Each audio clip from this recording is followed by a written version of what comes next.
Ahí está. Ahí grabando. ¿Sí? Sí. Bueno, para recordarles un poco, quería saber si me están escuchando bien. Sí, profe. Excelente. Sí, profe. Porque ayer Sí, se me profe. escuchaba muy cortado, avísenme porque apago mi cámara, por favor. Porque me andaba re mal internet ayer. Bueno, les decía que la teoría del comportamiento continuó, profundizó, amplió también, ¿sí? Todo lo que había hecho Elton Mayo, y hace más referencia a el comportamiento individual, ¿sí? ¿Se acuerdan que Elton Mayo trabajó y sacó conclusiones sobre grupos, sobre líderes, ¿sí? O sea, cómo funcionaba el trabajador, podríamos decir. Bueno, con la teoría del comportamiento lo que vamos a ver, lo que ustedes estuvieron viendo con el profe la clase pasada y lo que vamos a continuar hoy es el comportamiento más individual, que sería como la parte, podemos llamarle psicológica, ¿sí? de sus acciones. Y lo que trataron de explicar fue cómo se motivan, ¿sí?, las personas. Entonces, ustedes lo vieron en la clase pasada, el primer autor, que sí, siempre lo con un montón de disciplinas, es Abraham Maslow, que categorizó a las necesidades, ¿sí? Él decía que las necesidades eran ¿sí?, de la motivación, de por qué uno hace una determinada cosa o por qué no. Entonces, que vieron la clase pasada, ¿sí?, estas 5 categorías, las fisiológicas, las de seguridad, las sociales, las de estima y las de autorrealización. Él habló de estas 5 y habló de jerarquía, o sea, no todas eran iguales. Esperen que vamos a mostrarlo acá en la pirámide. Acá en la pirámide del lado izquierdo, ¿sí?, ven que las necesidades están puestas de una manera especial. Las necesidades fisiológicas están en la base de la pirámide, después las de seguridad, y después las otras 3, de asociación, las de estima y las de autorrealización, ¿sí? Las primeras son las necesidades básicas o primarias, y las 3 últimas de la parte superior son las necesidades secundarias, ¿sí? Explicando, tratando de explicar de la motivación es, las personas tienen que tener cubiertas las necesidades básicas para recién sentir las necesidades superiores. La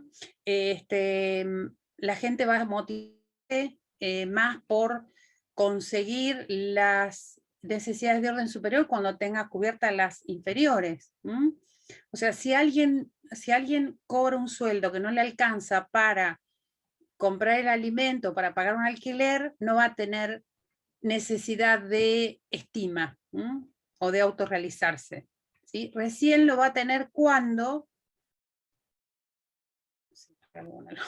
recién lo va a tener cuando tenga cubiertas las anteriores, digamos, ¿sí? Entonces, de eso se trata, digamos, lo que planteaba Maslow, de esta relación, de esta jerarquía, y de cómo se van dando y van surgiendo, ¿no? Se supone que cuando uno siente la necesidad de autorrealización es el momento en el que uno puede considerar que está más motivado para trabajar, ¿sí? Bueno, después estaba, que creo que hasta ahí quedó el profe, me parece, para hablar de la teoría de los factores de Herbert, ¿sí? La teoría de los factores de Herbert, a diferencia de lo que había dicho Maslow, él habla de 2 tipos de factores, también tratando de explicar cómo se da la motivación, ¿no? Él habló de factores de higiene, que son los de acá abajo, y factores motivacionales. Y acá voy a mostrarles el otro PowerPoint, que tiene un poquito más fácil de leer, me parece a mí, ¿sí? Entonces, este autor es Herbert, ¿sí? Este autor lo que sostiene es que en vez de las 5 grupos de necesidades, él habló de factores, ¿sí? Los factores higiénicos, ¿sí? Tienen que ver con las necesidades primarias de Maslow, ¿sí? Las más básicas. Son las condiciones de trabajo, la administración de la empresa, el salario que uno recibe, las relaciones que tiene con el supervisor, beneficios sociales. Tiene que ver con el contexto que tiene su trabajo, su cargo, su puesto, ¿sí? Y cómo se siente el individuo con relación a la empresa. Estos factores me van a permitir, digamos, cubrir las necesidades primarias, fundamentalmente. Si yo tengo cubiertas estas cuestiones, digamos, lo que voy a tener es, no es que me voy a motivar, sino que no voy a estar insatisfecho, ¿sí? Y por otro lado, los factores motivacionales, que tienen que ver con el trabajo en sí, son el trabajo en sí, la realización, el reconocimiento, el progreso profesional, la responsabilidad, y tienen que ver con el contenido. Y eso es lo que va a hacer que me motive, ¿sí? No sé, Gustavo, si querés mostrarle ahora que decías que tenías un video por ahí para... Sí, tenía porque es un justo de videito, bueno, Herbert, ¿no? claro, era por ahí, tal vez antes de pasar al próximo tema, Por tal eso. vez, bueno, con los ejemplos. Bueno, en el anterior, ustedes veían la pirámide, porque creo que este videito nos muestra que en la pirámide, la parte inferior son los, comparándolo, Herbert se empezó o utilizó la pirámide de Maslow, ¿sí? Entonces comparaba las necesidades, o los factores, perdón, los factores higiénicos, los comparaba con las primeras 3 necesidades de Maslow, ¿sí? Que él dice que son factores extrínsecos, ¿sí? Que exógenos o extrínsecos, ¿sí? Entonces que había cosas o factores, ¿sí? Como decía la profe América, que son externos a la persona, ¿sí? Entonces, bueno, acá los menciona: condiciones de trabajo, salario, supervisión, beneficios en algunos servicios sociales. Así que bueno, que estos desmotivan, ¿sí? Y los superiores, los dos que están en la cúspide, son intrínsecos, ¿sí? Que hacen un poco más a la persona, ¿sí? Son internos y que, bueno, de alguna forma tienen que estar satisfechos, como decía Maslow, los extrínsecos, para poder satisfacer o también abordar estos intrínsecos que de alguna forma ya son propios de la persona, ¿sí? Bueno, el desarrollo profesional, la autorrealización, el progreso, la responsabilidad. Pero bueno, como decía la profe América, ahora vemos el videito que seguro se va a entender un poquito más. Ahí O dejo de mejor dicho, compartir así. o va a complementar un poquito. Bueno, a ver un segundito porque pensé que lo tenía abierto, pero ahí lo...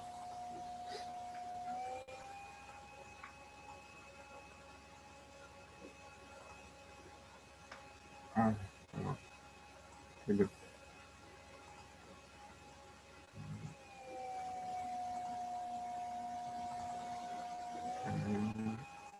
No activé el video.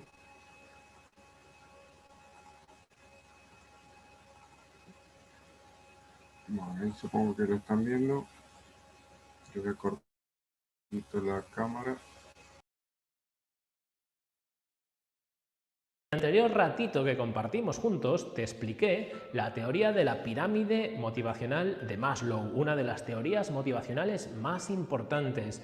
En esta ocasión quiero compartir contigo otra de las teorías de la motivación de más peso a nivel mundial. Es la teoría de los 2 factores de Herbert. Si te quieres quedar, vas a aprender en qué consiste y cómo la puedes aplicar en tu día a día en el trabajo. Quédate porque comenzamos.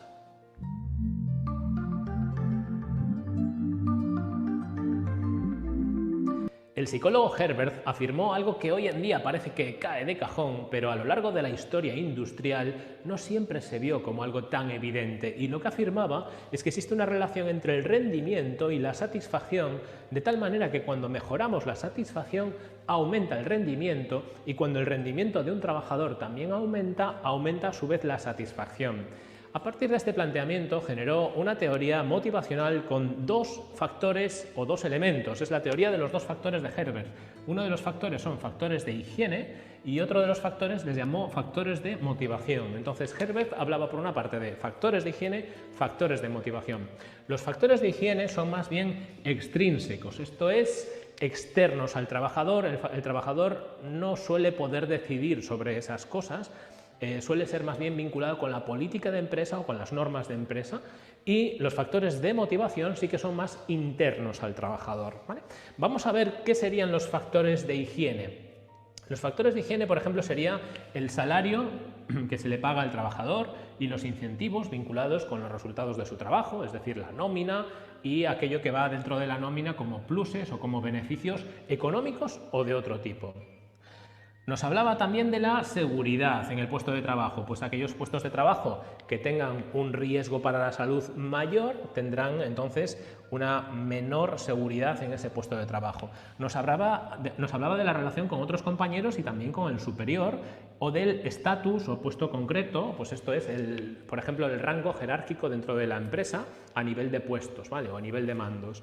Entonces, Herbert lo que nos planteaba es que estos factores de higiene o extrínsecos no sirven para motivar al trabajador, porque no influyen en su motivación, nos decía. Lo que sí influyen es en que, si no están presentes en suficiente nivel, el trabajador se desmotiva, ¿vale? Esto es un tema que a mí en la facultad me costó muchísimo entenderlo, porque yo hasta entonces entendía la motivación como un continuo en donde puede ser más o menos, ¿no? En este continuo puedes estar más motivado o menos motivado.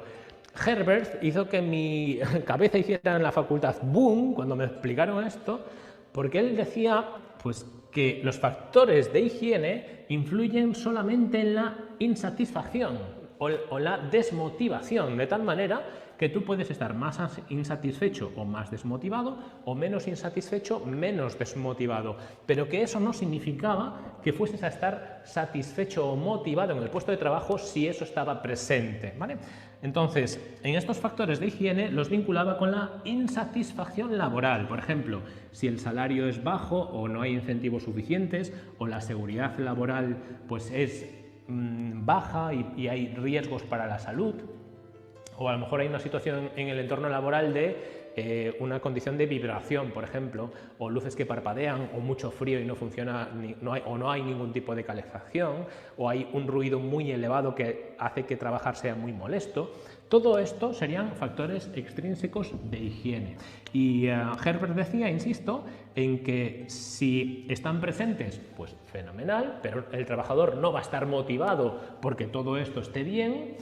Pero si no están presentes algunos de estos, por ejemplo, si el salario es bajo, los incentivos no existen, el nivel de seguridad es bajo porque hay un riesgo para la salud, o la relación con los compañeros es mala, entonces va a aparecer insatisfacción laboral. Pero si todo esto está bien, porque el salario es razonable, los incentivos son adecuados, la seguridad es adecuada, el puesto de trabajo tiene unas condiciones de temperatura, parecer de no hay ruidos, de relación con los compañeros adecuada también, eso no significa que los trabajadores vayan a estar motivados en su puesto de trabajo, porque Herbert hablaba de un segundo tipo de factores que son los factores de motivación.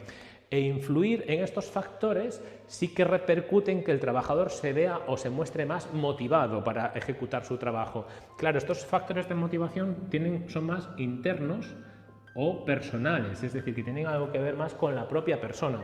Dentro de estos factores estaría, por ejemplo, el reconocimiento del trabajo bien realizado, es decir, que una persona se encuentre a sí misma satisfecha porque están diciéndole que lo ha hecho bien y eso le resulta reconfortante. Aquí entonces importa la valoración que yo hago de la opinión que den de mi trabajo y también, por supuesto, el ofrecer feedback de mi trabajo. El feedback, para que me entendáis, es que, sobre todo responsables o encargados, ofrezcan su opinión sobre los resultados del procedimiento para ejecutar mi trabajo y del resultado final. Es decir, me dicen, oye Fernando, pues has dado una clase magnífica y tus alumnos han logrado superar el examen gracias a que has explicado muy bien el temario. Si esto me lo dice el director del instituto, pues yo digo, ah, pues genial, ¿no? Entonces es como que me premia, me da esas palmaditas en la espalda y yo me pongo contento porque está influyendo sobre los factores de motivación de Herbert, que en este caso sería el reconocimiento del trabajo bien realizado a través del feedback.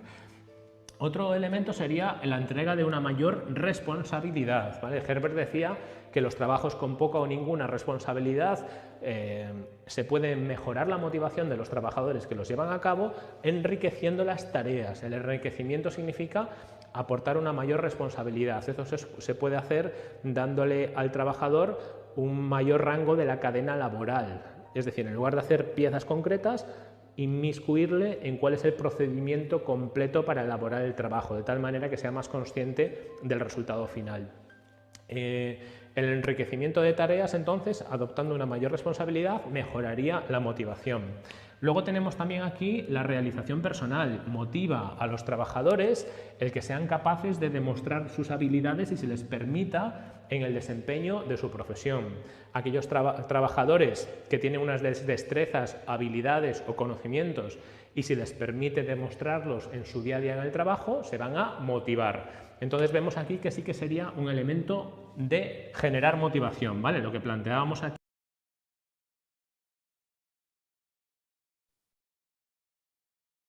Profe, se había congelado el video y ahora se salió. Y ahora lo saqué porque estaba leyendo los mensajitos. Puede ser que haya bajado la señal de internet. Ahí lo vuelvo a pasar.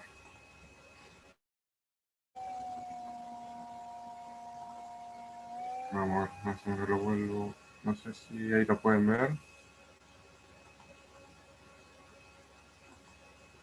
Yo todavía no, por lo menos. La motivación de más peso a nivel mundial. Es la teoría de los dos factores de Herbert. Si te quieres quedar, vas a aprender en qué consiste y cómo la puedes aplicar en tu día a día en el trabajo. Quédate porque comenzamos.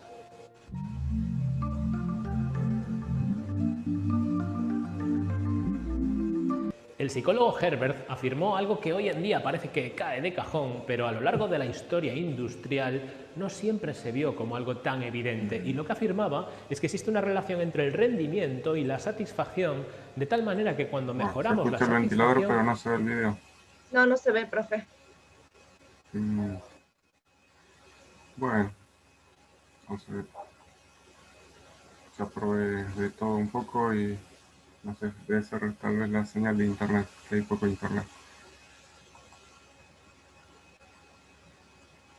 Porque no tengo más opciones.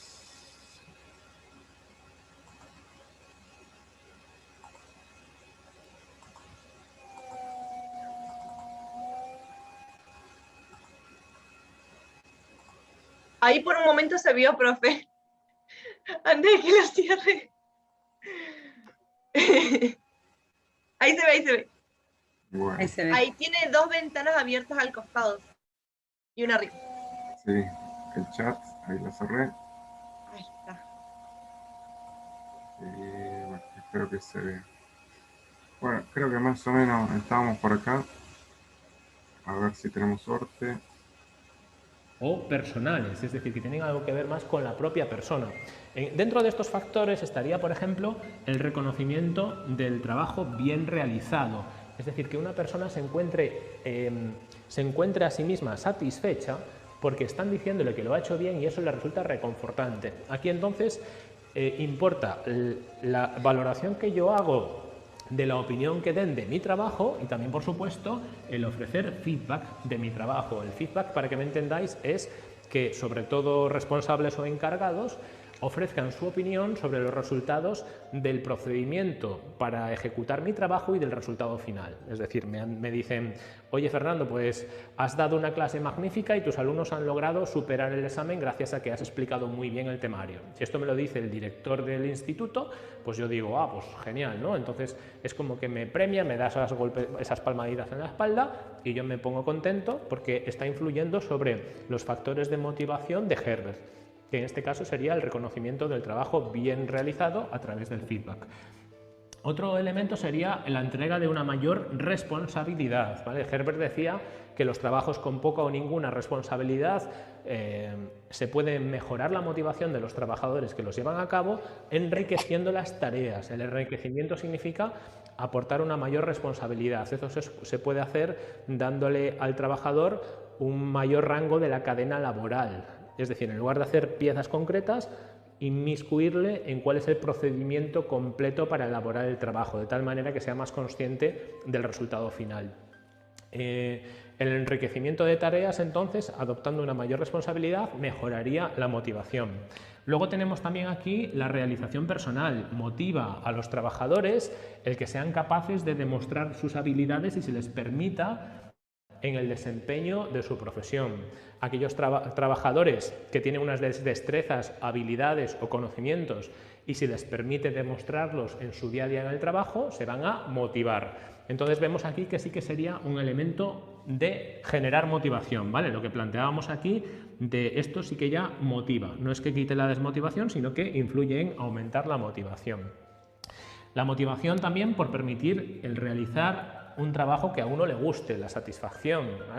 Hace unos años trabajé mucho con azulejeras de Castellón y me decía un trabajador, es que a mí me encanta llegar a la fábrica y ponerme a hacer los azulejos. Y yo decía, ostras, pues es curioso porque me chocaba mucho cómo se puede disfrutar de hacer azulejos, ¿no? Pero luego a lo largo de los años he ido viendo diferentes puestos de trabajo de gente que disfrutaba mucho llevándolos a cabo y lo disfrutaba por el gusto de hacer el trabajo en sí. Independientemente de cuál fuera el trabajo, los trabajadores que lo desarrollaban lo disfrutaban, ¿no? Entonces, esto es otro elemento motivacional, el gusto de hacer el trabajo en sí mismo, el disfrutar del trabajo. Y luego, por supuesto, estaba el progreso o la promoción o el ascenso. En este caso es el notar que vas avanzando, el notar que cada vez lo haces mejor, el notar que llevas a lo mejor 3 años en la empresa, al principio te costaba mucho sacar el trabajo adelante, no entendías cómo funcionaba, cometías muchos errores y ahora todo es fluido, todo es más fácil, ahora tienes un nivel de conocimiento mayor y lo sabes, incluso ahora ves gente nueva que entra y te sientes identificado contigo mismo 3 años antes y dices, ¡joa! Yo estaba como vosotros 3 años antes y ahora me encuentro mucho mejor porque ya lo hago mucho mejor, estoy más motivado. Este progreso lo que genera entonces es motivación. También la promoción como reconocimiento del trabajo bien hecho, ¿no? Es en plan, lo has hecho tan bien que te promocionamos, te ascendemos. Esas promociones o esos ascensos es una forma en definitiva de reconocer el trabajo bien hecho. Entonces, en conclusión, hay 2 elementos según Herbert, 2 factores, están los factores de higiene y los factores de motivación. Los factores de higiene influyen en que el trabajador esté insatisfecho si no existen o existen en un nivel bajo y los factores de motivación influyen en que el trabajador o trabajadora esté motivado, ¿vale? Es decir, en aumentar su nivel de motivación. Y esta es la segunda teoría, como ves, muy aplicable, porque si fueses un director, encargado, gerente, ¿qué tendrías que hacer para motivar al trabajador? Pues la respuesta sería garantizar de que no tiene insatisfacción viendo que estos elementos de aquí están en un nivel adecuado, porque entonces si no están, lo que vas a producir es que se estén insatisfechos y luego influir sobre todo, por ejemplo, en reconocer el trabajo que hacen los trabajadores, ofrecer feedback, incluso cuando lo estén haciendo mal, decirles que lo están haciendo mal, porque eso, aunque parezca un poco raro, es muy motivador a medio y largo plazo, porque luego lo van a hacer bien gracias a esas correcciones. Entonces el encargado hace de formador o formadora de los trabajadores y eso resulta muy motivante. El entregar mayores responsabilidades a los trabajadores, según Herbert, también incrementaba la motivación y el buscar que la gente se realice con su trabajo, el que disfrute con su trabajo, el ver qué cosas les gustan más y tratar de favorecer que de todas las cosas que hay que hacer en la empresa, esos trabajadores tengan un mayor tiempo para hacer aquello con lo que disfrutan más y se sienten más realizados. Y bueno, hasta aquí el vídeo formativo de hoy. Muchísimas gracias, como siempre, por pasar un ratito conmigo en estos vídeos y nos vemos en el siguiente vídeo. Hasta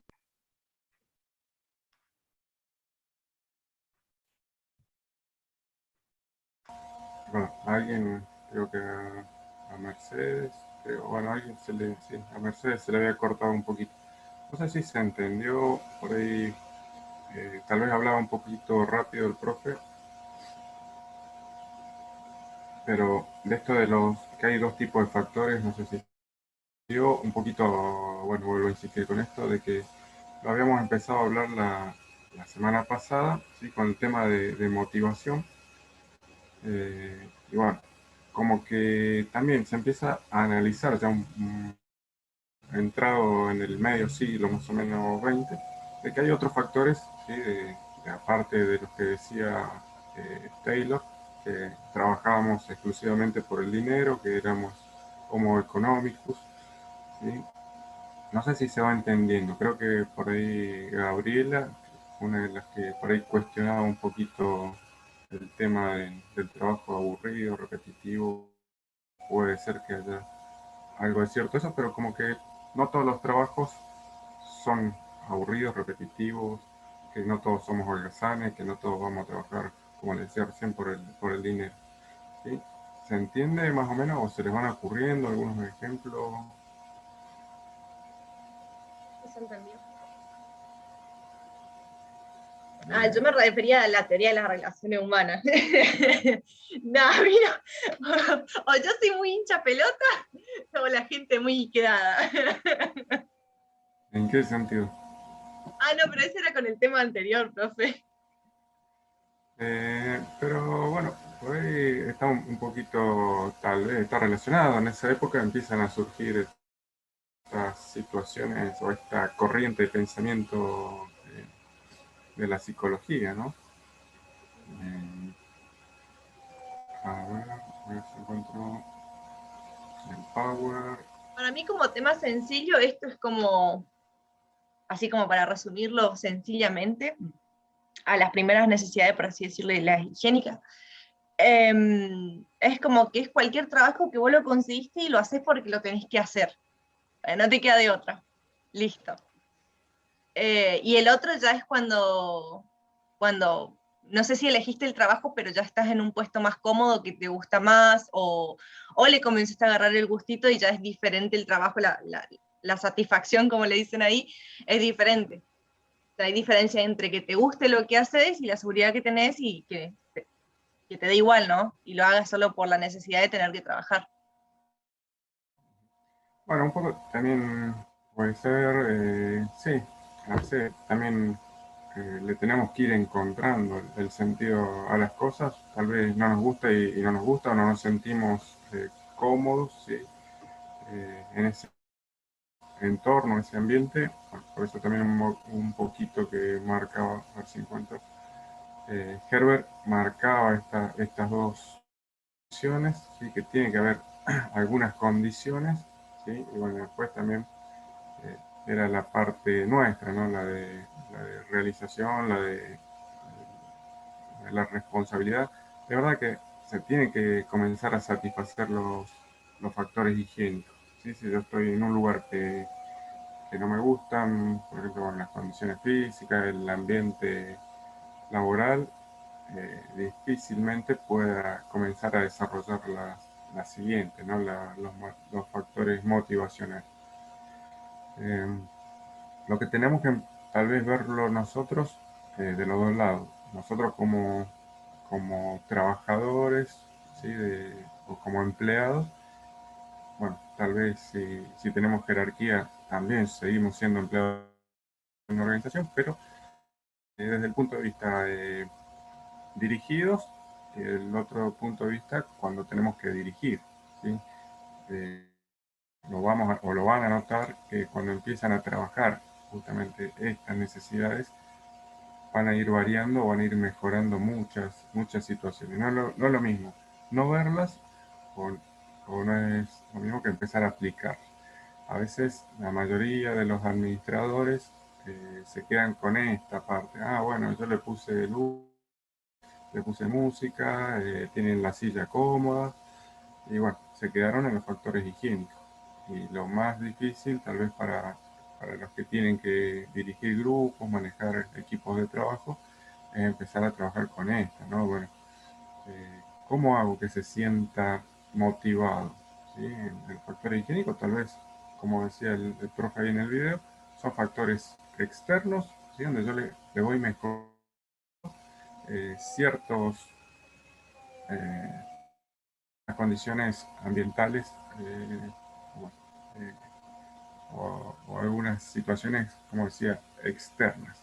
El tema es empezar a manejar los factores motivacionales. Cuesta un poco más. ¿Cómo hago para reconocer? Y bueno, lograr eso a través de la comunicación. Mientras yo comience a conocer más a la gente que trabaja conmigo, puedo saber qué es lo que le gusta, hasta dónde llegar. Habíamos visto que las necesidades de autorrealización son pocas las personas o el porcentaje de personas que llegan a la cúspide, ¿sí? No todos llegan a autorrealizarse y que no eran netamente económicas estas necesidades de autorrealización. Bueno, acá sucede un poquito lo mismo, ¿no? ¿Cómo hago para que se sienta a gusto con su trabajo? ¿Sí? Tal vez muchos con esto, con sentirse realizado y que le reconozcan que está haciendo bien el trabajo, están bastante conformes. ¿Sí? Y como también volviendo a lo que decía Gabriela en algún momento, bueno, el tema del salario es un factor, pero fíjense que quedó acá abajo, ¿sí? El tema de los incentivos o el salario, etcétera, ¿sí? Son factores que yo le puedo dar, sí, bueno, te ofrezco más dinero, te doy premios, plus, quedó según Herbert, quedan acá abajo, ¿sí? Pero bueno, tengo que empezar a trabajar también las de motivación. Bueno, profesor, eso se ve Sí, bastante en la fábrica. sí, Yo actualmente estoy trabajando en la fábrica y más que nada se concentran en prácticamente los factores higiénicos, que sería, bueno, música, salario, premio, pero aún así la gente es como que no termina de estar bien, por lo menos por lo que yo he hablado con ellos. sí, a veces, como decía, es difícil el desafío también del que tiene que dirigir el equipo, porque tal vez en una línea de 20, 30, 50 personas, ¿cómo hace para motivar a cada uno de ellos? ¿Sí? Le Tal asigna vez, un día a la semana, un día al mes a cada uno. bueno, pues como digo, a veces con que tu jefe charle un ratito con vos Sí. es un factor motivacional, ¿sí? De saber que se acercó, que se interesa cómo estás, de que puedes intercambiar algunas opiniones o no sé si opiniones, pero con una charla puede ser también un factor motivacional para algunos, para otros capaz que no le interesa en absoluto, ¿sí? Pero muchas veces también esto de dar responsabilidad en el trabajo, tal vez ustedes tengan algún ejemplo, pero eh, son capaz que hasta gratis, no hace falta poner dinero para esto, pero es decir, darle algún tipo de responsabilidad en su puesto de trabajo o de a poco, si responde, darle un poquito más de responsabilidad, por ahí decirle que si va haciendo bien su trabajo tiene posibilidades de progresar. Eh, a veces es motivacional, ¿sí? Porque voy tratando de o me empiezo a sentir parte de la organización. Muchas veces en los factores higiénicos no nos hacen sentir parte de la organización. Es como que vamos, cumplimos y todo se termina ahí. ¿Sí? Entonces esto, digo, si algunas personas por qué hacen tal cosa, y tal vez un poco, a veces yo lo relaciono con nuestra cultura, ¿no? Que bueno, vos querés progresar o querés que te den un poco de responsabilidad o asumís las responsabilidades, y cuando digo nuestra cultura es totalmente diferente si vamos al caso, a las de Oriente.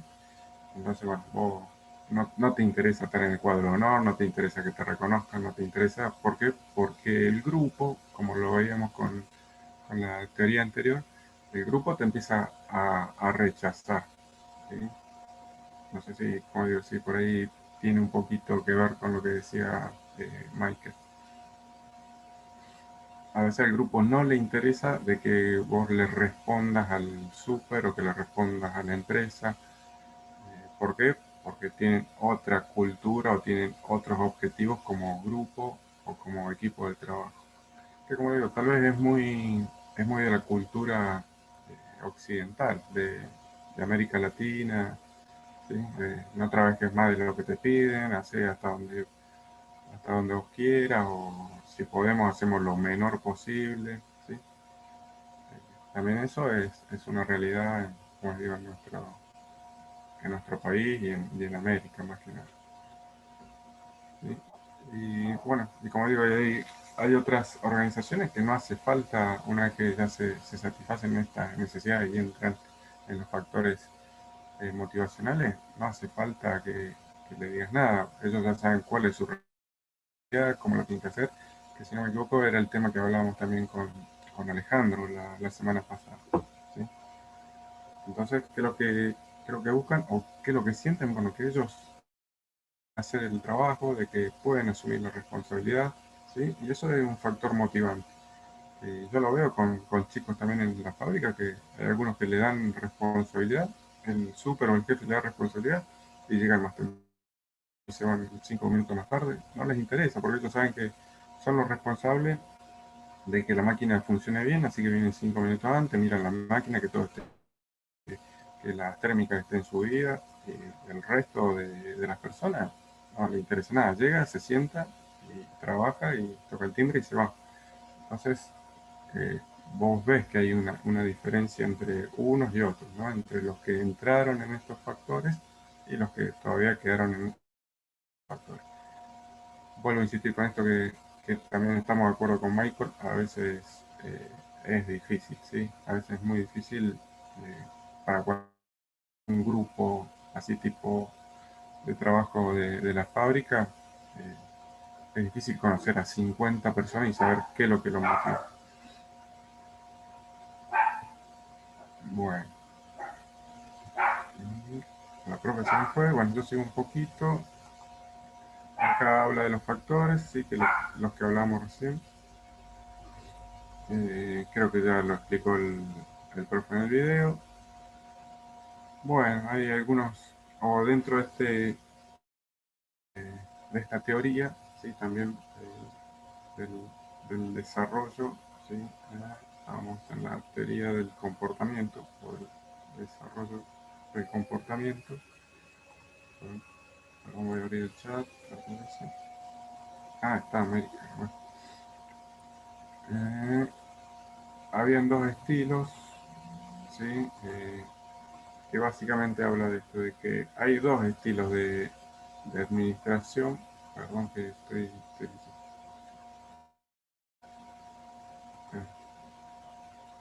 bueno, no sé si en el chat lo pueden leer todo o está.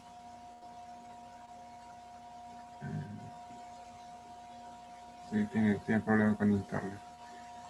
Bueno, que también en esto hay dos estilos de administración. Sí, bueno, este es también un psicólogo. Empezó a advertir esto de que hay un estilo X, un estilo Y. Sí, habla de que la teoría del comportamiento trata de mostrar la variedad de estilos de administración, ¿sí? Que tiene tal vez cada uno de los administradores y ante diferentes situaciones, ¿sí? Que muchas veces el más criticado va a ser el X, ahora vamos a ver de qué se trata, y que todos quisiéramos tener, que no, o tener un jefe estilo Y. ¿Sí? Bueno, habla de esto de que uno de los más famosos teóricos, ¿sí? Del comportamiento, que era McGregor, perdón, como les comenté, se preocupó en analizar cada uno de estos que son muy diferentes o antagónicos como marca acá, ¿sí? Bueno, uno basado en la teoría mecanicista, ¿sí? el estilo X, y el otro en filosofía o conceptos mucho más modernistas. Bueno, el estilo X habla de la concepción tradicional de la administración basada en convicciones erróneas e incorrectas sobre el comportamiento humano. ¿Sí? Les mencionaba recién esto de que tienen como que el hombre es holgazán. Y bueno, este estilo es más estricto, rígido, autocrático, ¿sí? Tiene que hacer que la persona trabaje de alguna forma imponiendo la jerarquía. Bueno, esto también, como les mencionaba, es un poco la visión que tenía Taylor y, bueno, y Fayol, y también acá menciona Weber, ¿sí? Como que es necesario, hay que estar controlando cada una de las actividades. Y la teoría es mucho más moderna, ¿sí? De acuerdo a esta teoría, se basa en ideas o premisas o conceptos sobre la naturaleza humana.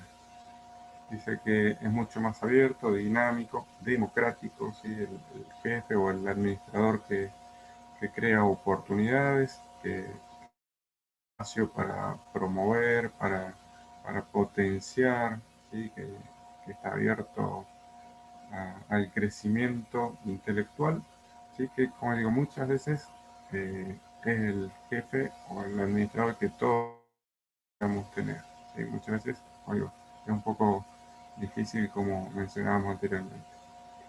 Bueno, pero lo que propone es lo que también digamos, ¿sí? La participación, la democracia, ¿sí? Y sobre todo resaltar los valores humanos. Bueno, hay algunos supuestos de la teoría X. La teoría X habla de que las personas son perezosas, ¿sí? E indolentes, las personas rehuyen el trabajo, las personas evaden responsabilidades para sentirse más seguras, las personas necesitan ser controladas y dirigidas y que son ingenuas y no poseen iniciativa. Bueno, esto pareciera también de que es de hace muchísimos años, pero siguen habiendo administradores con este tipo de pensamiento. Algunos autores hablan de que no solamente siguen pensando de esta manera algunos administradores, sino que en ciertos trabajos, tal vez con un estilo, con un nivel intelectual muy bajo, a veces es necesario estar dirigiendo, controlando, de alguna forma, no sé si es la palabra correcta, pero haciendo un tipo de presión, ¿sí? Tal vez no es la más recomendable, pero como decía, algunos autores siguen pensando un poquito en esto, ¿no? De que de acuerdo a cada uno de los trabajos es necesario este empujoncito desde el punto de vista del administrador. Bueno, y la teoría, o los supuestos de la teoría ahí, lógicamente que van a ser los contrarios, ¿sí? Que las personas se esfuercen y les gusta estar ocupadas, y lo veíamos anteriormente, ¿no? De que algunos, cuando ya tienen la responsabilidad y están motivadas esas personas, eh, entran dentro de este supuesto. El trabajo dice que es una actividad tan natural como divertirse o descansar. Bueno, el profe creo que también lo mencionaba en el videíto, que hay personas que les gusta ir a trabajar, que te van a decir, ¿qué le pasa? Está mal esta persona, pero bueno, eh, yo conozco personas también que le van al trabajo porque prefieren ir al trabajo y no quedarse en la casa. Como que se aburren en la casa, necesitan integrarse al grupo de trabajo porque se sienten cómodos, porque es también parte de una actividad social, ¿sí? Y tal vez si en tu casa estás mal o estás solo, preferís ir a trabajar 8 o 9 horas, ¿sí? Y no estar tal vez mirando la tele o no sé, cada uno se lo quiere en su casa, ¿sí? Pero es como que es parte de su actividad cotidiana, ¿sí? Tiene que ir a trabajar. Bueno, que en este estilo también habla de que las personas buscan y aceptan desafíos, quieren responsabilidades, y que pueden automotivarse y autodirigirse. Bueno, estas personas, por lo general, dentro de este estilo, son creativas y competentes. Este ejemplo es, si no me imagino una empresa o una organización, lo vamos, casi siempre aparece el ejemplo de Google, ¿no? Que las personas como trabajan, que están cómodas, que tienen toda podríamos decir, todas las necesidades cubiertas o tienen toda disposición para hacer su trabajo, tal vez podría ser un estilo de, bueno, y esto, como digo, bueno, otro estilo de trabajo donde tal vez hasta están acostumbradas las personas, ¿no? A que las tengan que controlar y dirigir.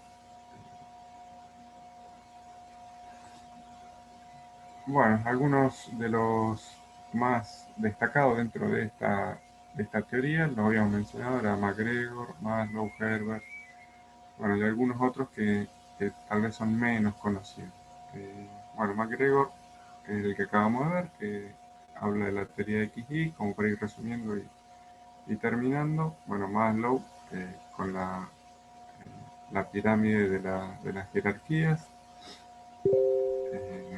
También creo que ya lo vimos y se entendió. Y bueno, y Herbert, ¿sí? O Herbert, perdón, sin S al final, le puse una S de más, es el que propone esto de los dos factores, ¿sí? Lo que hace es ampliar un poquito los estudios que hizo Maslow. Y bueno, los otros autores, como decía, McClellan, Likert y Simon, o si lo quieren pronunciar en español, ¿sí? Likert y Simon, lo que hacen, bueno, hicieron otros estudios, y que nosotros en este caso no lo vamos a hacer, pero también como que fueron avanzando en la teoría de, de Maslow, ¿sí? Como les digo, nosotros no lo vamos a ver para no hacerlo tan largo y no profundizar tanto en el tema. Bueno, vamos a ver si la profe le anda bien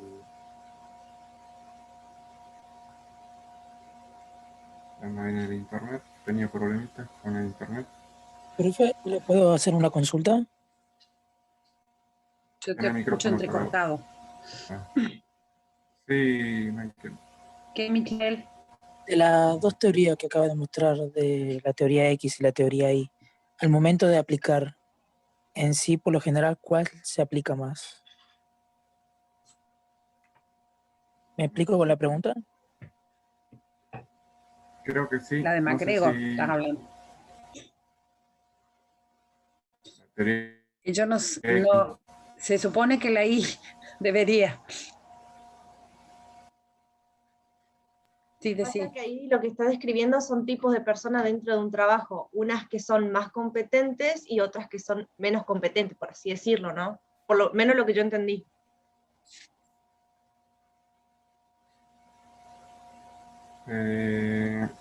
Sí, yo calculo que un poco, sí, hay de todo un poquito una mezcla de todo lo que decía Gabriela, y supongo que ¿cómo es? ¿Michael? ¿Ya del segundo año o el tercero? Pero ¿cómo es? ¿Michael o Michal? O Michal, ¿Cómo, pronuncia. cómo le quede más como profesor? No hay problema. Pues, porque yo a veces tengo dudas y lo estoy No, mencionando no No, de. pasa nada. pero Bueno, ¿cómo te dicen a vos? Decinos. ¿No era Michael? No. Michael, Michael y Mike. Ah, bueno. Yankee el Así pibe. que, sí. Perdón.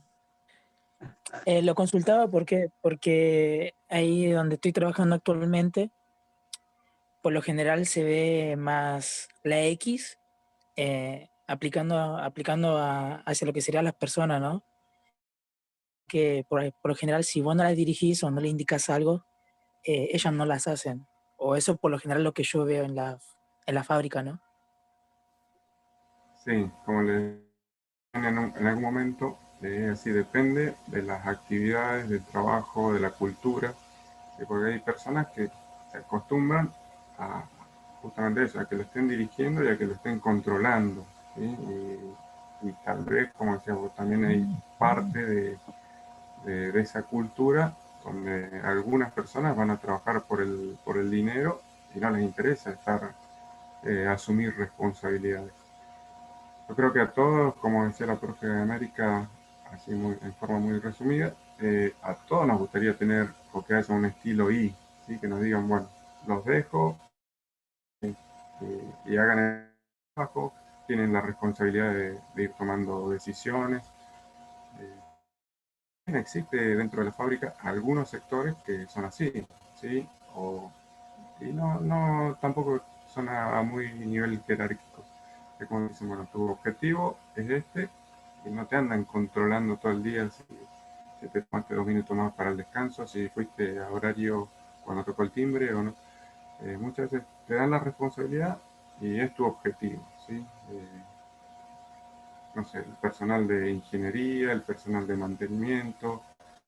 Fíjense que tal vez no anda, o el personal de otros sectores como puede ser logística, ellos saben que tienen que cumplir el objetivo, ¿sí? Y como siguen siendo operarios, tal vez dentro de línea de producción, como menciona Michael en el ejemplo de la fábrica, es como que sí, que estás mucho más controlado. Y hasta algunas líneas de producción, algunas otras líneas, el súper es un colaborador o forma parte del equipo donde va colaborando a tomar decisiones por su experiencia y la responsabilidad que tiene, pero a veces libera esa responsabilidad o empieza a delegar, y muchos de los operarios en la línea eh, empiezan a tomar responsabilidad de, bueno, lo hago bien y no me tienen que estar controlando si lo hago bien, si lo hago mal, eh, si me voy 2 minutos antes o llego 2 minutos después, ¿sí? Ellos, como digo, ya asumen una responsabilidad, saben que tienen que llegar al objetivo que tal vez es la producción en el día o en la semana o en el mes, y el súper o el jefe no tiene que andar persiguiéndolo por todos lados o diciéndole, simplemente pasa un par de veces y si hay alguna consulta o empiezan a charlar, como vimos en las otras teorías, charlan con ellos y los va conociendo, ¿sí? A veces parece que algunos jefes o algunos súper están charlando, y puede ser que estén charlando de fútbol, de la vida, de la película, pero es también alguna forma de conocer, ¿sí? Que la persona se vaya abriendo y conocer cuáles son sus necesidades. Y otros que puede ser también, ¿no? No todos del 100% son así, sino que algunos puede ser que sí, que se pongan a charlar porque se aburrió el súper de dar vuelta, ¿no? Pasa, pasa. Bueno, Bueno, seguimos con otras teorías, Gustavo. bueno, sí. Dale. Vamos a, porque el requerimos un rato más, ¿no? Sí, desde que es temprano. Bueno, vamos a hablar de los neoclásicos. Voy a apagar después mi cámara para que anda medio. ¿Me escuchan bien? Sí, sí, Sí. profe. Sí, profe. ¿Se ve la Sí, se ve. presentación? Sí. Gracias, Alejandro. Gracias, Alejandro. Esperen que busco algo que necesito.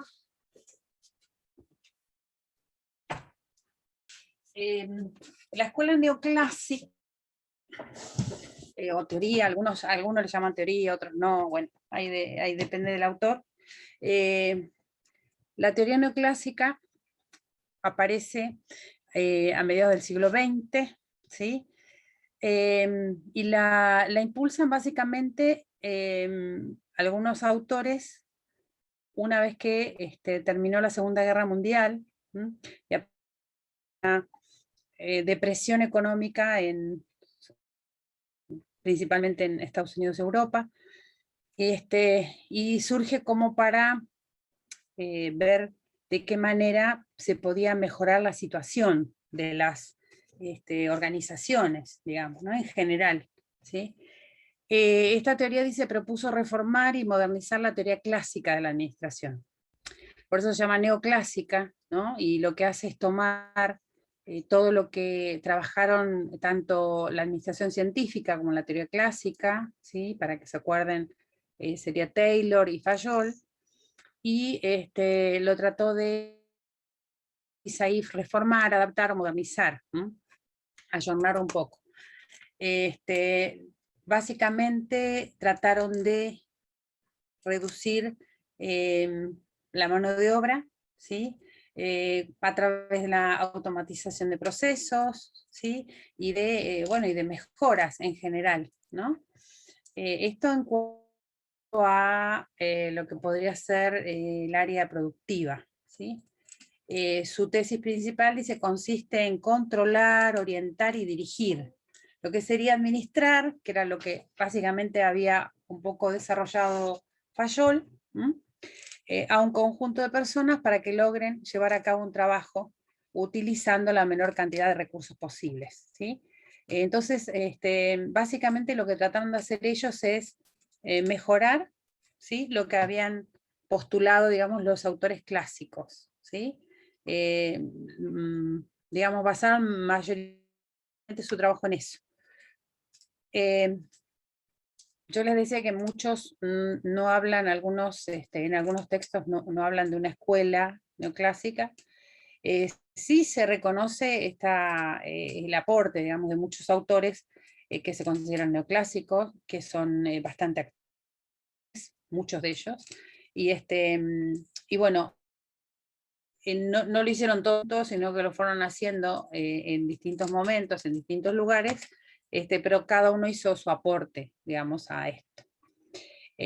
¿Cuáles son las características principales de la teoría neoclásica? Podríamos decir, hicieron énfasis en la práctica de la administración, o sea, lo que hicieron fue tratar de revisar, ¿sí? lo que se estaba haciendo en cuanto a la administración, ver en qué se cometían errores o en qué no había tanta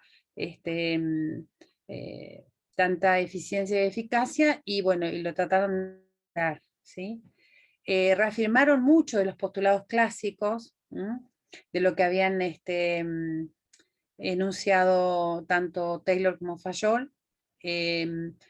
Había algunas cosas que ellos cuestionaron, digamos, y modificaron, ¿sí? Pusieron énfasis en estos principios, que fueron los principios básicos, ¿sí? Los de, por ejemplo, los 14 principios de Fayol, ¿sí? Y algunos principios que tenían que ver con la administración científica también.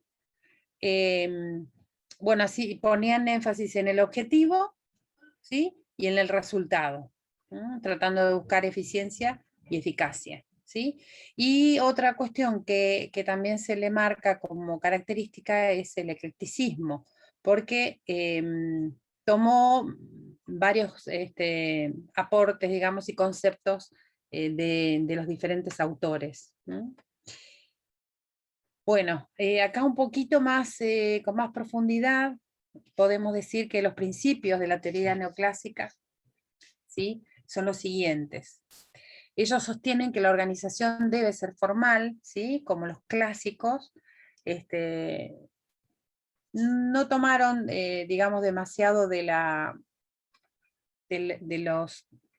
los trabajos de las relaciones humanas, pero sí algunas cosas pequeñas, ¿sí? Pero bueno, remarcaron que la parte formal, la parte escrita, la parte ya establecida formalmente es la importante, ¿no? Después, por otro lado, también la división del trabajo, que lo que sostenían ambas teorías clásicas, ¿no? La administración científica y la escuela clásica. Después, por otro lado, unidad de mando, ¿sí? Un solo jefe por su lado, ¿sí?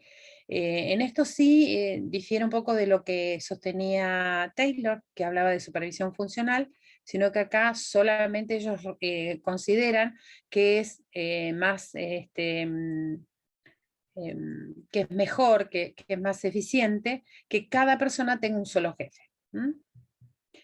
Después la especialización, por finalidad, procesos, zonas o clientes, también marcaron esto como muy importante.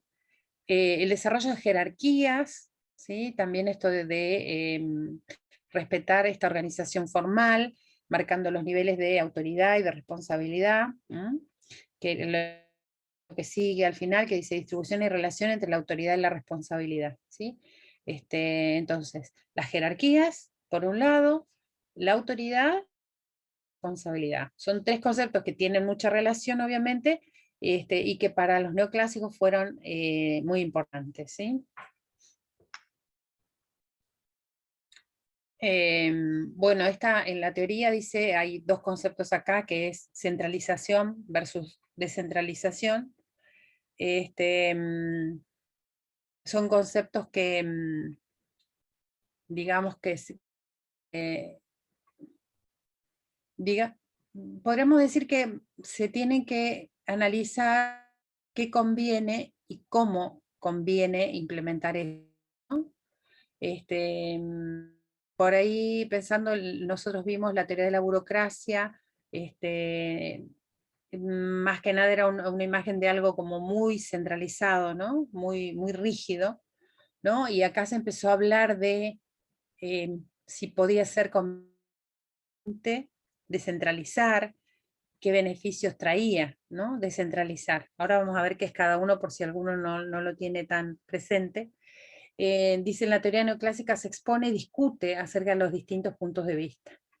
Los clasistas, ¿sí? Como la organización lineal caracterizada por la centralización de la autoridad, y los de la teoría científica, la cual defendía la organización funcional, la cual se destacaba por una excesiva descentralización de la autoridad, ¿sí? Esto que yo les decía recién de no tener un solo jefe, sino la supervisión funcional, que era un punto que sostenía Taylor, y que él que era mucho mejor, de que de acuerdo a la tarea que hacías ibas a tener un supervisor diferente, ¿sí? No tenías uno solo, sino que dependía de tu función. Los clasistas, que serían los de Fayol, hablaban de más, de otro tipo de organización que era más lineal, ¿sí? Entonces los clasistas se planteaban estas dos posturas y bueno, y al final consideraron también que era mejor centralizar en el sentido de tener un solo jefe, ¿no? Más que nada. Acá están los dos conceptos, centralización y descentralización. En cuanto a centralizar, dice, este grado determina el máximo de autoridad, control, decisión e intervención que recaen sobre una sola persona, que generalmente es quien está en los niveles más altos de la escala jerárquica. ¿Sí? Centralizar es cuando hay muy poca gente, si no es una sola persona, son muy pocas, que toman decisiones en una empresa, en una organización, en una institución. Puede ser en cualquier caso, cualquier tipo de organización. Hay una persona o pocas personas, ¿sí? Que toman las decisiones.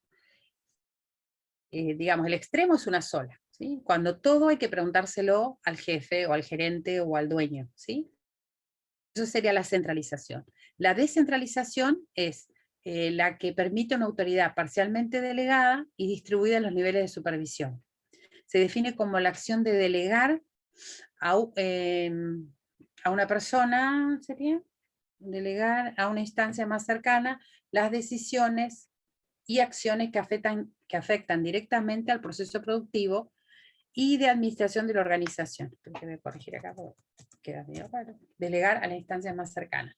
O sea, lo que hacen acá es la persona que tiene la jerarquía, que tiene el cargo, es delegar, es darle, ¿sí?, la autoridad para que la persona que está por debajo de ella, por ejemplo, un jefe, un supervisor, realice la tarea o haga que alguien la realice, ¿sí?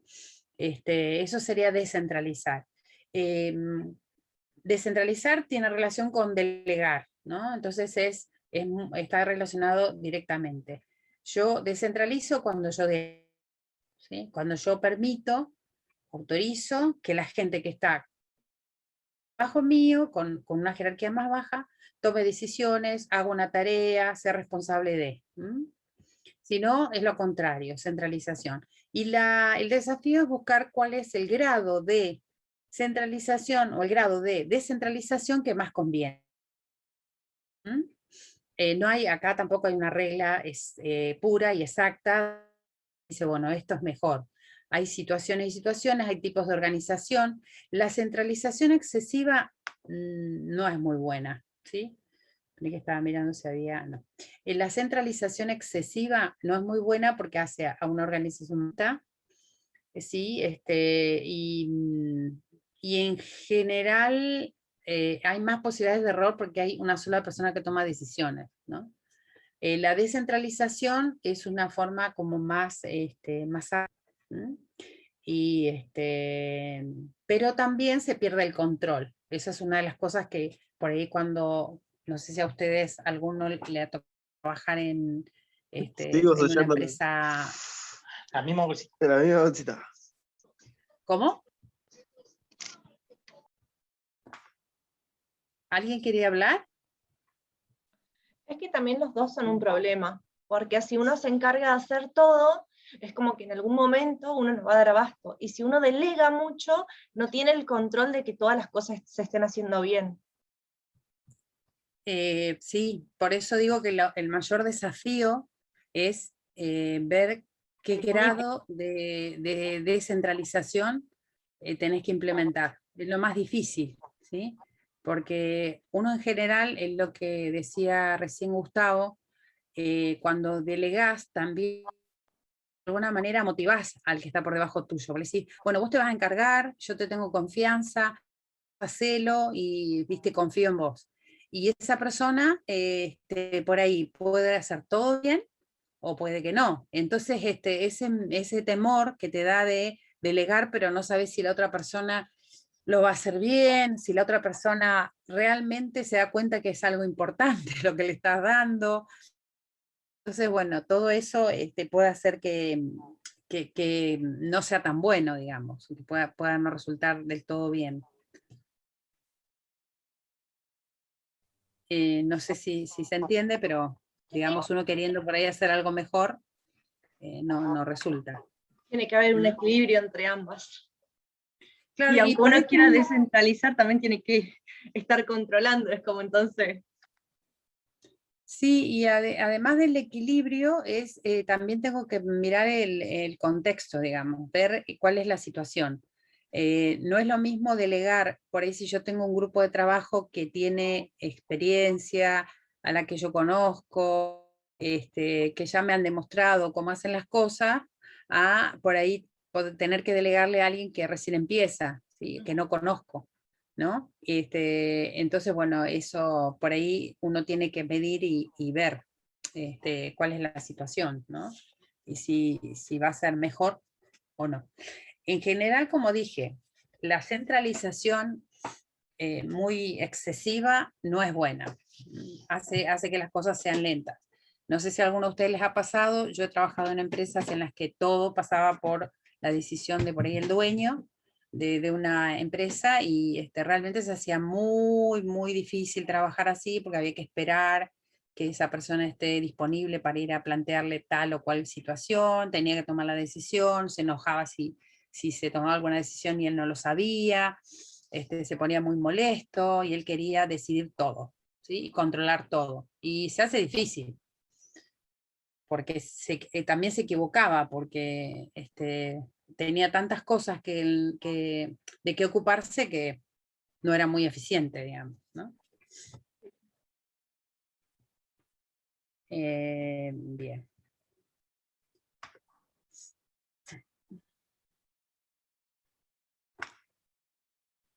Bueno, también acá se plantean estos dos conceptos que ya vimos, que son los de eficiencia y eficacia, ¿sí? También esta teoría, digamos, analizó estos dos conceptos, estas dos situaciones, también para ver qué era lo que más convenía. En términos económicos, dice, la eficacia de una empresa se refiere a su capacidad de satisfacer una necesidad de la sociedad a través de proveerle productos, bienes o servicios, ¿sí? Se acuerdan que más que nada relacionábamos eficacia con resultado, ¿sí? Con el logro, ¿no?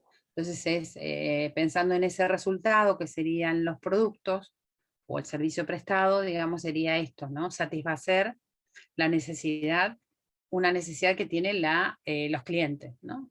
Los clientes de la empresa, de bienes o de servicios. Dice, la eficacia no se preocupa por los medios, sino simplemente por los objetivos. Cumplir con el resultado. Y dice, la eficiencia es la relación entre lo que se consigue y lo que puede conseguirse, ¿sí? La eficiencia es siempre buscar, ver la forma de lograr algo más, ¿no? De poder mejorar, de poder hacerlo mejor, de la mejor manera, utilizando mejor los recursos. ¿No? Bueno, las ventajas de la teoría clásica, dice, ofrece mejores resultados a pequeñas empresas, posee una estructura simple, se comprende fácilmente, o sea, trataron de, digamos, de revisar todo lo clásico y verlo más como en la práctica, ¿sí? Como en el aplicarlo, ¿sí? Por eso, por ahí dicen ahí es fácil de aplicar o resulta provechoso para las empresas que no tienen un gran tamaño, ¿sí? Porque no es tan engorroso, ¿sí? Y es como, como que da resultados más rápido, ¿no? Busca maximizar la productividad y el rendimiento de la organización, define las responsabilidades que posee cada individuo de la empresa, facilidad de contención e implementación por parte de los individuos implicados, ¿sí? Todo tiene que ver con esto de que revisaron y por ahí trataron de, sobre todo, ver cómo aplicarlo, ¿sí? Cómo aplicar esto y que resulte, que represente una mejora, que sea para mayor eficiencia, para mayor eficacia, ¿sí? Y dieron muchas herramientas, los neoclásicos, muchas, para la administración. Las desventajas o lo que fue como crítica a esta teoría, puede incentivar la reducción de personal sin hacer foco en la persona que pierde el empleo. ¿Por qué? Porque tendieron a la automatización. Entonces, una de las consecuencias de automatizar puede ser la de que quede gente sin trabajo, ¿no? Autoridad en la empresa es única y directa, ¿sí? Por esto de la unidad de mando, ¿sí? Termina siendo uno. La persona encargada dirige todas las actividades de la empresa, no solo una en específico, lo cual puede traer consecuencias. Esto tiene que ver con la centralización, si es que se da eso. Y la persona encargada de dirigir puede tender a exagerar su función, ¿sí? Como está enfocado en lo formal, es probable que, por ahí se exagere, como vimos con la burocracia. Ay, estoy por estornudar, perdón. Bueno, como vimos con la burocracia, cuando todo es muy formal y se le da importancia a la estructura, muchas veces los cargos importantes y las personas que están ostentando ese cargo, por ahí se exceden, ¿no? En la ejecución, digamos, ¿no? De esto. Y por último, algunos exponentes, de ahí les voy a agregar alguno más. Bueno, esta corriente o teoría fue trabajada, como dice, por muchos representantes, hay muchos autores, ¿sí? Ahí les incluí alguno: O'Donnell, Dale, Kuntz, Drucker. Kuntz es uno de los manuales y libros que estamos usando, ¿sí? Que escribió sobre la acción. Drucker es un autor bastante más contemporáneo, que escribió mucho sobre administración, sobre gerencia, ¿sí? Y acá lo que les voy a agregar, que estoy justo leyendo el libro que es Administración, y aparece algún autor neoclásico del área industrial, que es Harold Maynard, que es el que hizo los manuales de ingeniería.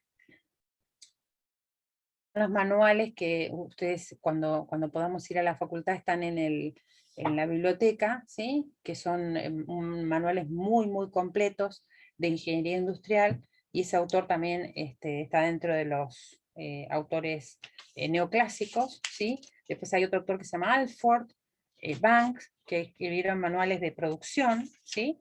Y después los neoclásicos, que se refirieron más a la administración a nivel gerencial, no tanto a la producción. Están, además de los que aparecen ahí, está William Newman, Urwick, Gulick, Barnard, ¿sí? Son todos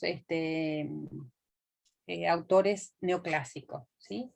En algún, estaba buscando, pero no me aparece acá, también el autor Gantt, que es el que diseñó ese gráfico que usamos para planificar, que lo vamos a ver después seguramente, en la otra unidad. En los gráficos de Gantt, ese autor, el que lo desarrolla, es también neoclásico, ¿sí?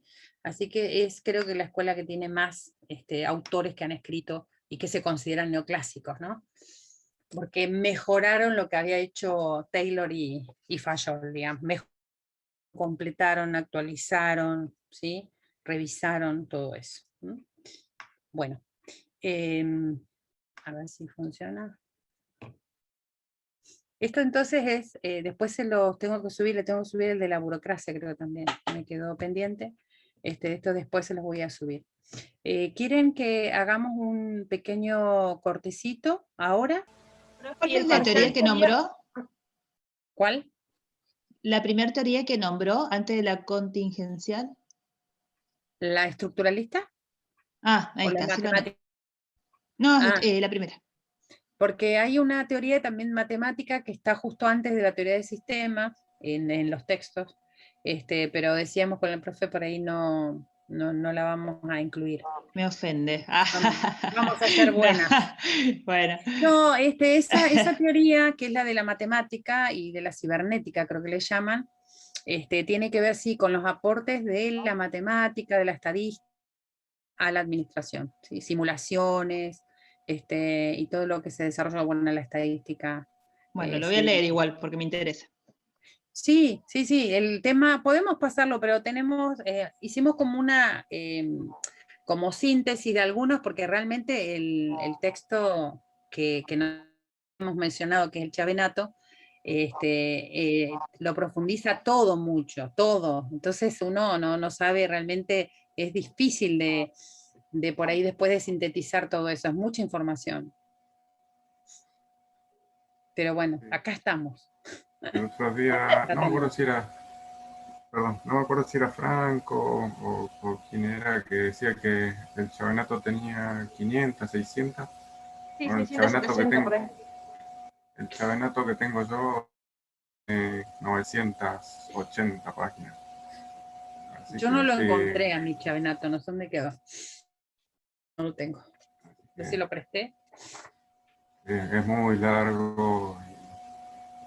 Tendríamos que estar todo el año leyendo el Chavenato. Profe, Por lo les menos. quería preguntar hasta qué unidad entraría el parcial. Y a ver, ¿cómo estamos ahora? Mayo. Terminamos la unidad 2, la unidad 3, y hasta la 3, yo creo. ¿No? Y ya empezaríamos a ver. No sé si tengo acá a ver, el programa. Ya te digo. Sí, ya empezaríamos a ver las funciones de la administración, planeamiento, organización, dirección. A toda la unidad 3. Toda la unidad 3. Así que no sé si llegamos a toda la unidad 3. Sí, porque encima esa es más larguita todavía. Claro. No, pero bueno, en contenidos más o menos. Más o menos, pero planificación nos va a llevar 2 clases, seguro /3. 2 clases /3. Después tenemos planificación, organización, dirección y control. Y no creo que lleguemos a todo. Por ahí vamos a llegar a las 2, a la mitad de la 3. Para el parcial, ¿no? Y después terminar los contenidos antes de las vacaciones. La idea con Gustavo es esa, que demos todo, la unidad 1, 2 y 3, hasta las vacaciones, y después cuando empezamos con todos los departamentos, porque después ustedes tienen que hacer su trabajo, su actividad integradora. Entonces, empezamos con el departamento. En agosto, septiembre, y ya en octubre ustedes tienen que empezar a presentarlo. En octubre, mitad de octubre, por ahí. Y después terminamos, brindamos, feliz 2022, y chao. Y que pase la pandemia, y que pase todo. Bueno, Ya es como mucho